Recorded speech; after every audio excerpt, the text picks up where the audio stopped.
Assalamualaikum warahmatullahi wabarakatuh. Hamdan wa syukran lillah wa la hawla wa la quwwata illa billah. Allahumma sholli wa sallim barik ala nabiyyina Muhammadin wa ala alihi washabihi barik wa sallim ajma'in.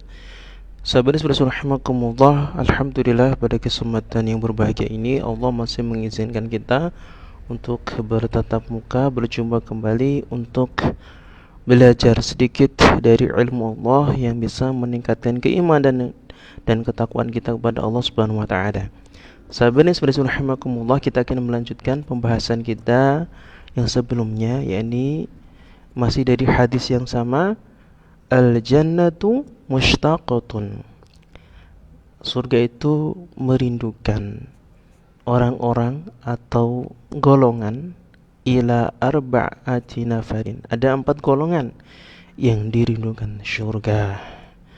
Yang pertama telah kita bahas, yakni tadil Quran, orang-orang yang belajar Al-Quran, baik itu membaca, memperbaiki bacaannya atau tahsin, ya, kemudian juga tajwid, makharijul huruf, dan juga termasuk memahami kandungannya, ya, mempelajari tafsirnya, tadabbur ayat, sampai di tahap mengamalkan.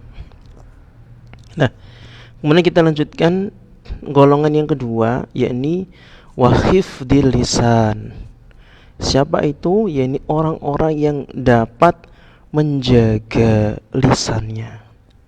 Kita pernah dengar lisan itu lebih tajam dari pedang, dan ini nyata.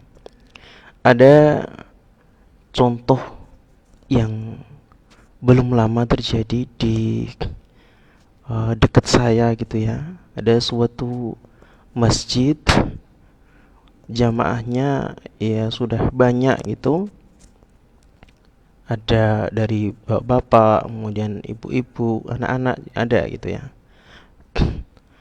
Nah, kemudian di suatu hari, ya kira-kira selesai sholat tarawih, ada salah satu jamaah, kalau nggak salah ini ibu-ibu ya, yang biasanya kalau bicara kadang kurang ada pertimbangan, yang penting yang ingin diungkapkan gitu.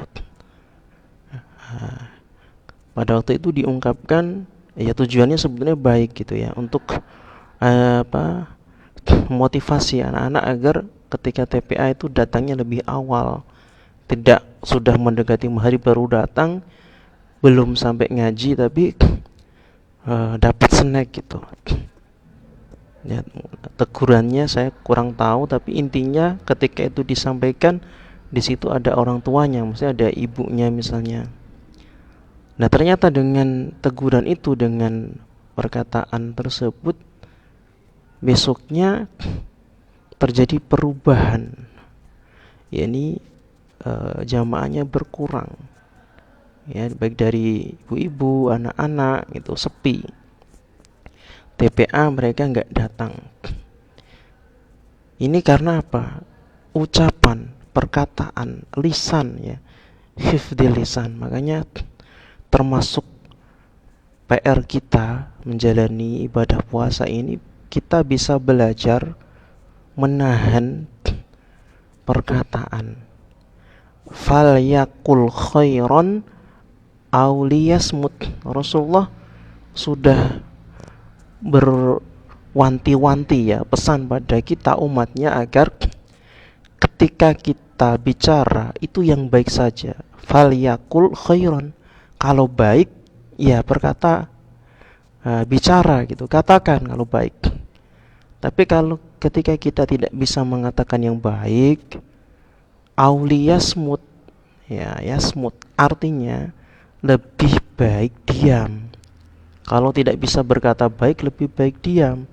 Jangan sampai dengan perkataan kita justru malah membawa madarat, melukai orang lain, bahkan membuat orang lain yang awalnya semangat datang ke masjid tersebut kemudian tidak datang lagi.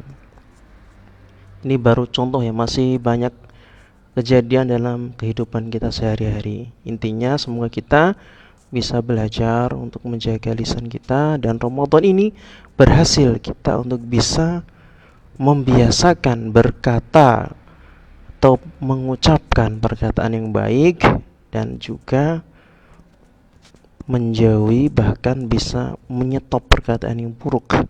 Lebih baik diam kalau nggak bisa. Oke, sedikit itu, semoga dapat bermanfaat. Berjuang tanpa kenal lelah hingga jadi lillah. Assalamualaikum warahmatullahi wabarakatuh.